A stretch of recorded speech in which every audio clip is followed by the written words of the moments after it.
Em 1922, um jovem casal, caminhando por uma estrada de terra, encontrou duas pessoas deitadas sobre uma macieira. O homem e a mulher pareciam estar dormindo, mas estavam completamente imóveis. Eles não se mexeram mesmo quando o jovem casal se aproximou deles. O homem estava vestido com um terno cinza escuro, gravata branca e um chapéu Panamá.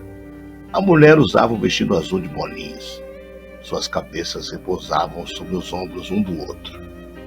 Ao se aproximarem deles, viram que ambos estavam mortos.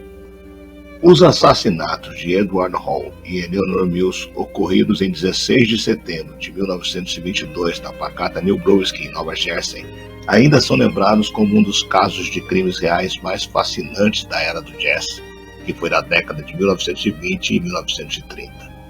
As vítimas eram um reverendo e uma corista da congregação.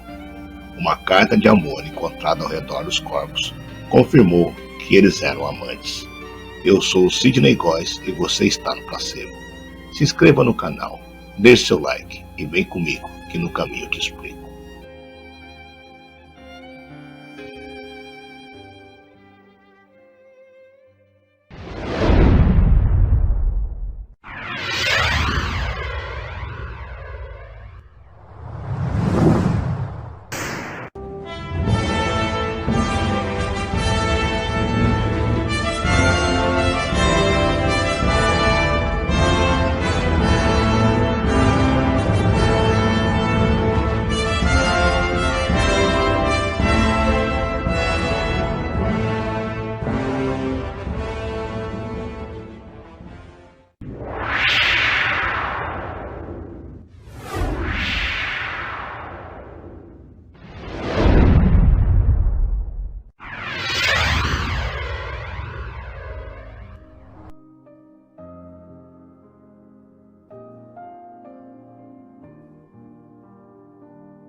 Os corpos de Hall, um ministro episcopal proeminente, e Mills, uma soprano do coral da igreja, foram descobertos de forma macabra em uma fazenda abandonada, dispostos como se estivessem descansando sobre uma macieira.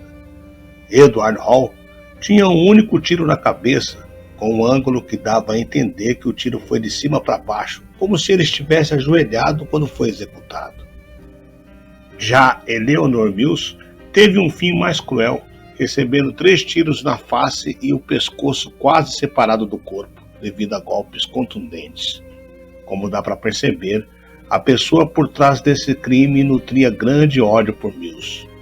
Mas os ferimentos nos corpos não contavam toda a história. Por isso, o criminoso, para ser explícito e mostrar o que havia por trás de tudo, foi muito específico. Deixou cartas de amor junto aos cadáveres, revelando que o cenário era resultado de uma trágica história de amor e traição. Hall era casado com uma herdeira rica de proximidade sanguínea com a famosa família Johnson Johnson. Já Mills era esposa do sacristão da igreja e cantava no coral de Hall. Com toda essa cara de vingança que o caso se mostrou, logo encontraram o possível responsável pelo crime, Frances, a esposa de Hall. Ao que tudo indicava, ela não teria feito tudo sozinha, já que seus irmãos estavam possivelmente envolvidos. A investigação inicial foi atrapalhada, mas a pressão pública e o sensacionalismo da imprensa fizeram que o caso ganhasse novas proporções. A mídia, especialmente os recém-criados tabloides, desempenhou um papel crucial na perpetuação do caso. O Daily Mirror, em particular, liderado pelo influente William Randolph Hearst, revisitou novos fatos que seriam suficientes para a reabertura do caso em 1926. A credibilidade dessas supostas evidências sempre foi de grande dúvida.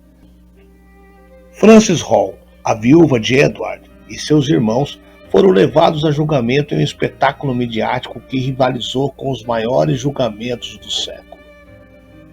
Atraiu uma legião de jornalistas renomados e transformou a pequena cidade de Somerville em um verdadeiro circo da imprensa.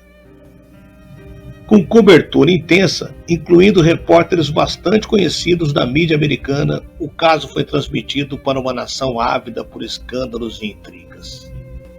O promotor Alexander Simpson e os advogados da defesa protagonizaram confrontos memoráveis, enquanto testemunhas excêntricas, como a singular Mulher Porca, forneciam depoimentos bizarros e cativantes. Embora o julgamento tenha sido um espetáculo, a justiça permaneceu elusiva.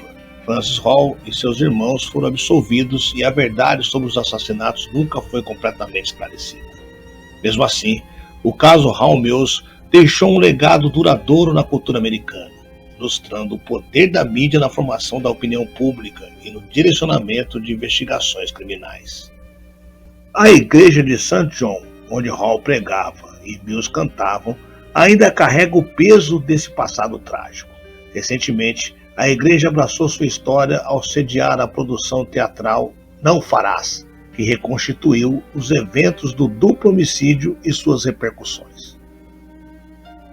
A peça, encenada nos mesmos locais onde os eventos reais ocorreram, explora a resposta da comunidade ao crime e o papel das mulheres na sociedade da época.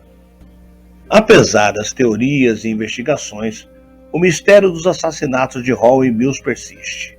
Suspeitas variam desde o marido de Mills até membros da Ku Klux Klan, mas a falta de condenações e novas provas mantém o caso sem solução. O interesse pelo caso Hall Mills não diminuiu ao longo do tempo.